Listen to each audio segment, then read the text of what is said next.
24 hours and a bit ago, the rain had been falling. We started behind the safety car. The cars were let loose down towards the hairpin at La Source. Mauro Engel led from Earl Bamber, and the Black Falcon Mercedes started to build the advantage as Andrew Harrianto had an early spin in the Audi, and we lost the Bentley of Callum McLeod early in the race with mechanical woes, and that car was done for. Kevin Estre, though, was on the money, carving his way up past René Rast, then up past Fred Makovici, working his way into second place at the first round of pit stops. Some brave driving being put in by Estre, and there was more to come later in the race as Gerhard Travasa clipped the side of Giancarlo Fisichella, and the BMW of Marc Rostin rotated at Bruxelles. More skirmishes at the bus stop.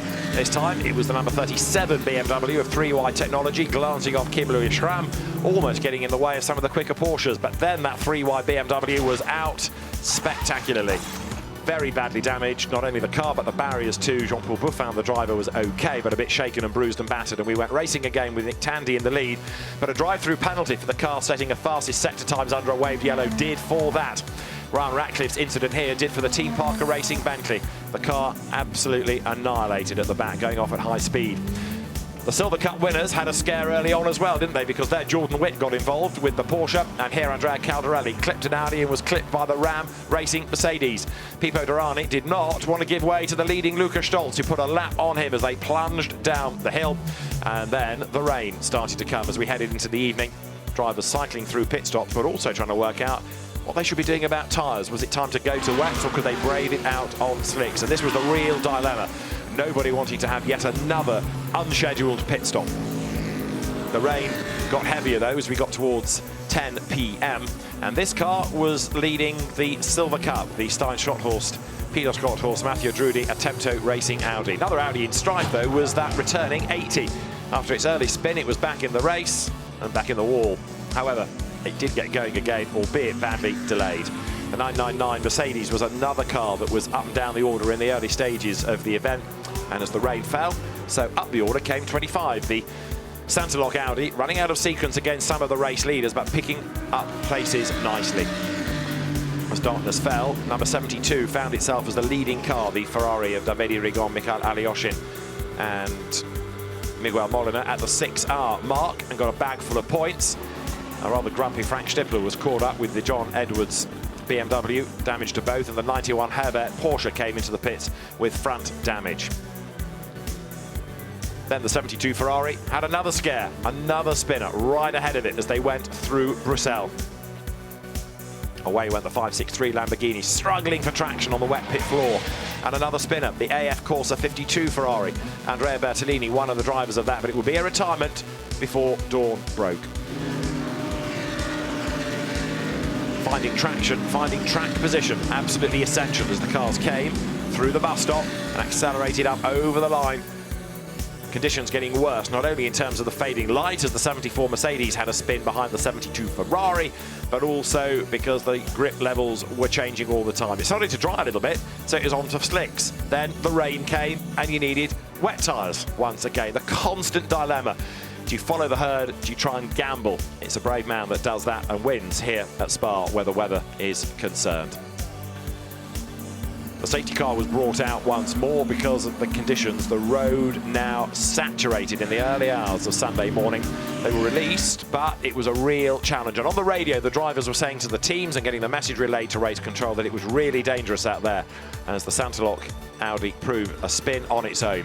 John Edwards had a sizable accident, hit from behind, he hit Frank Stippler, and look, the car off the road, and it spun around and around and around. Number 4 Black Falcon Mercedes pitted for more wets. A full course yellow was called for to slow down the pace of the race and try and just make life safer. Everybody then had a look towards the weather map to see where the next break in the cloud might be coming, but the drivers were really struggling for grip on the Pirelli tyres out on track. Yes, they were cutting through the water, but there was just so much water out there.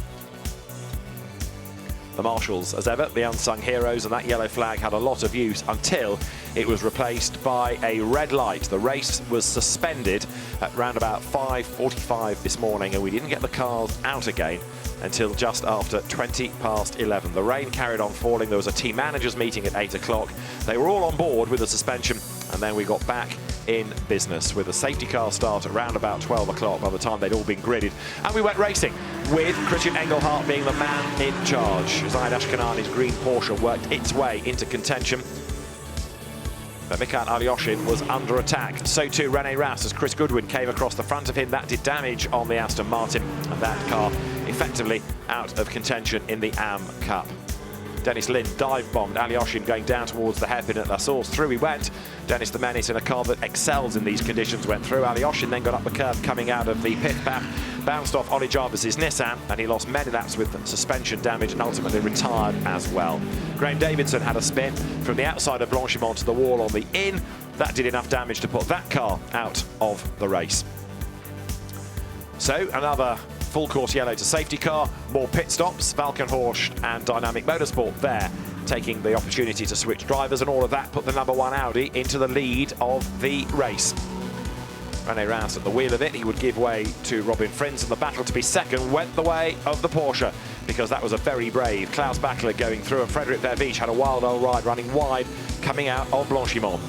For third place, however, Michael Christensen came up to have a go at Jelmer Burman, and he went round the outside heading into La Source. The GPX Racing Gulf-coloured, Gulf-backed Porsche edging its way forward.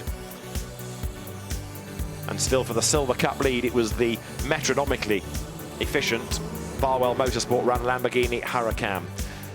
The 5-minute technical pit stop undertaken by Valkenhorst, the car into the garage so more people could work at changing the very hot old discs and pads for nice, fresh, new ones. And on a drying track, lap times were coming down as the #1 Audi was storming away up front. However, Nick Katzberg came into the pit lane with a punctured rear tyre, and the Valkenhorst squad took the opportunity to replace the shredded wets with slicks and send the car back out again, although ultimately Mikkel Jensen would go off the road and suffer rear damage, dropping back down the order into 11th at flagfall. 998, though, was on a mission, that car creeping up the order once more, and still #1 Audi led the way. That incident with the Aston Martin still being looked at by the officials at this point. Suddenly drama for El Bamber. He got into the back of an Audi and up popped the front. Visibility greatly obscured, and he was oh so frustrated as he limped back down to the pit lane. So from here on in, it was the #20 Porsche pushing, edging through the traffic, battling with the #4 Mercedes, which just edged it once again on the next pit stop. But it wasn't long before Kevin Estre went round the outside of Maro Engel, and that gave it second position. And they were also closing on the #1 Audi, which made its next pit stop, so they all bunched up. It was Nico Müller behind the wheel, but he got it wrong at Les Combes. Went one way, went the other, round it went, and backwards into the wall. And worse was to come for that car. It bounced off the tyres. He hooked a gear and carried on. But then, right up behind him, came Nick Tandy, virtually shoveling the Audi up the straight. He couldn't get past there, but thanks to the traffic, Tandy was ahead, coming down to the bus stop. That gave him third. Maro Engel had a go to try and get back ahead of Tandy after a moment at the bus stop. They both ran out wide. If you take that moment out of the equation and you take the drive-through that 998 had out of the equation, could have been a winning car. Time loss right there. He was only 3.3 seconds back at the flag as Engel went wide and lost another spot to Nico Müller. The rain came again late race, but it was Kevin Estre up front looking good for the race win until he had this scare with Shea Davis, who turned across the front of him.